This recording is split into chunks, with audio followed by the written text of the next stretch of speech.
Hello and welcome to the reason why I want to be 10 years younger, and today we're going to be taking a look at the new Justice album, Woman. Justice are one of the biggest names and certified legends of the French house scene, thanks to their debut album from way back in 2007, Chrous, which, especially at the time, after a disappointing Daft Punk album 2 years earlier, it was a revelation for French dance music.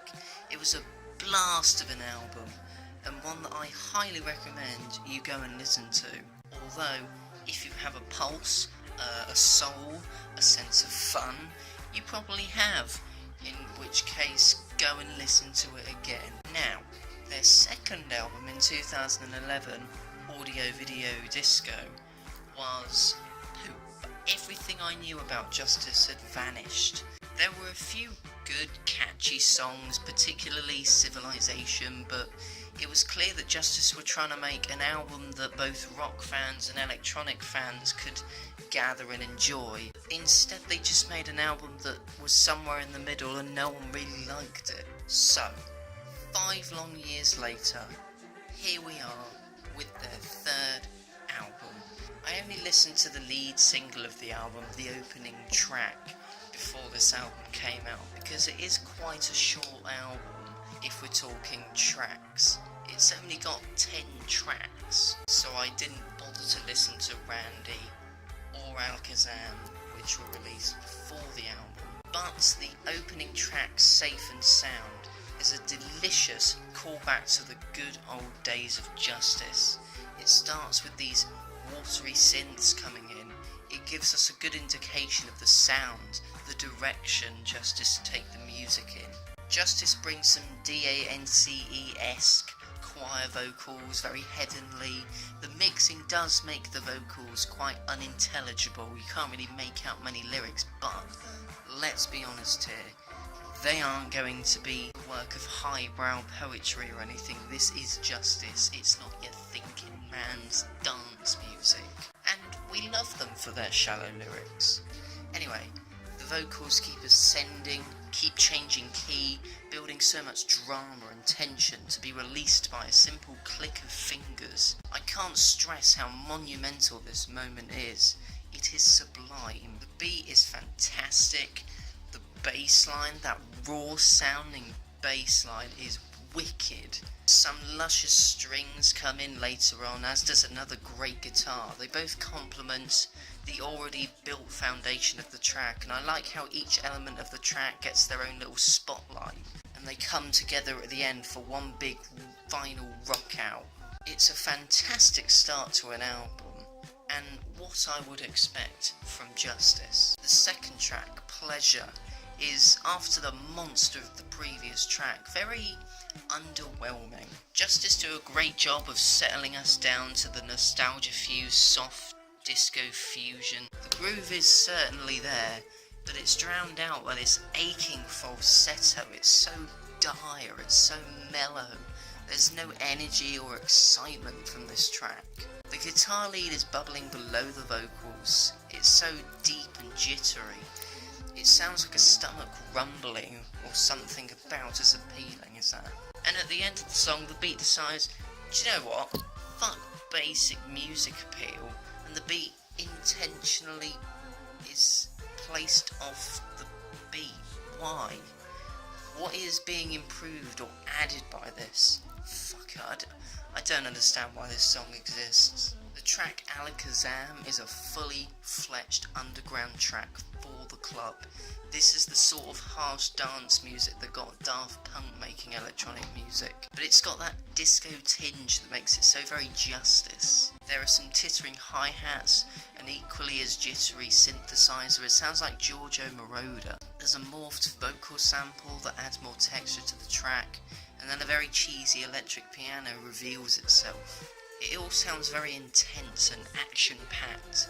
It sounds like there should be a short film accompanying this. It seems quite background and mood setting, but I like it nonetheless. When the track breaks down, there is a heavy, powerful, pounding bass. This is the sort of energy that their live shows are shown to be. Great track. fire as the next track, and it's back to the cheesy disco tracks. The guitar line on this thing is almost unbearable. The vocals, again, are just weird and irritating. Although the track's saving grace is after the chorus when the organ comes in. That is a decent groove, works well with the guitar. Speaking of which, there is a 20-second guitar solo in the middle of the song, which is fine until it decides to have some sort of fit and screams and gets louder. It's quite distressing actually. And then the song just continues as normal. I'm just sat there like, whoa, hold on, I think this song wants to kill me. Stop marks the halfway point of the album, and I like it. Why can't they make their other falsetto disco songs like this one? It starts with this ringing keyboard loop, the drums drop in, a stuttering guitar as well. The vocals are well enough during the verses, and the choir vocals and the chorus are great. A catchy hook with the instrumental to match. It seems very simple to me, but Justice can't seem to do this on other songs for whatever reason. Better still, a stellar guitar solo pops up before the end. It's bouncing with the beat. Also, something I haven't mentioned yet, Justice do well to end most of these songs out on. They have a good conclusion to them. It's a very stunning song. The longest track on the album is next. Chrous is a 7-minute belter, another hard club track reminiscent of Daft Punk's Alive or the Chemical Brothers' Electro Bank. The track is centred around this singular note. The track pieces everything together with some static, some ascending beeps and boops. Justice do a great job on this song, and the album to be fair, of setting a stage for the beat to provide maximum enjoyment. At the 2-minute mark, the song adds some harmonious vocals which turn the song from dark to dramatic. The vocals split off into 2 different parts, intertwining and mixing with each other. It seems so chaotic, but a beautiful sense of chaos. The track explodes, leaving behind just a solitary piano. The track builds itself back up again, but never goes back to that banging rhythm again. I like that. Justice aren't just gonna be giving away their big, intense moments for free, and don't expect them to. Live in the moment, and this song is a great moment on this album. The next track, Randy, is one of the singles from this project, and this is hands down one of the best songs Justice have made since their debut. It starts off thumping in with these intense drum rolls and this banging guitar. It entices me in. I want to hear what this song can do. The falsetto vocals come into this track, but this time I like the tune. The guitar continues throughout the verse in little cycles. It's so catchy. The track builds nicely with some cutesy little piano stabs in the bridge, and the chorus is damn good. There's so many great moments to sing along with the chorus alone. After the second chorus, Justice give themselves time to play around the song and add some instruments such as strings similar to the ones in the opening track, which then come into the final chorus. It's such a well executed song, and that's all Justice need to do in order to make me happy. The track Heavy Metal is the most boring track on the album. It's completely instrumental, but features these just uninteresting melodies and sounds that don't work together all that well. And that's really it for this track. There's nothing of note to say other than because it is just so bland. I feel like an old man who doesn't understand this modern music saying, oh, it's just noise. But it really is just noise on this track. The penultimate track, Love S.O.S, is probably the worst track on the album. The hook is so stupid and tepid. It starts off with this air raid siren because it's a love emergency, as the chorus says. Ha ha. However, the siren slowly works its way into being melodic and going with the chords that come in. Quite well done, it has to be said. The falsetto vocals are very airy, but the song feels really empty, like there's no punch, no central piece, everything's in the background. Even when the drums kick in, it still feels like half of the track has decided not to turn up. The track does not nearly justify its 5-minute runtime, not even half of that. It's a really low point on the album. The album closes out with the track Close Call, which is a lovely song to finish this album off on. It features these harmonious vocals as well as a gentle feel to the track. It's like after all the wild variety on this album, all the instrumentation comes together to play the same tune, sort of as a final bow. One gripe I do have with this track is that it ends really abruptly.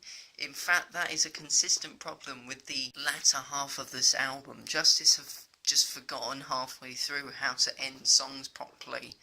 It's still a great song while it lasts, though. Overall, this album is more good than bad. It is clear by now that Justice aren't going back to their 2000s stuff with the micro-sampling, the rough, rugged French house.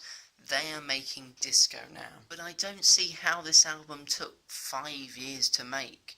Justice have brought out as many good songs in this decade as they did in the 2000s. But Justice took 2 albums to make as many good songs as they did in 1 album. How are these 2 most recent albums so bloody inconsistent?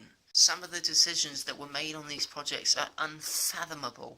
I feel almost betrayed by some of these songs. It hurts me that Justice made tracks like Genesis and then make tracks like Love S.O.S. But this is an improvement from their last album. I mean, that isn't the biggest or most challenging achievement in the world, but there are more great tracks on the album, and I praise Justice's ambition with these 7-minute songs. However, I will always prefer the instantaneous and spontaneity of fun on their first album to any great scale they may climb next. And I think that's everything.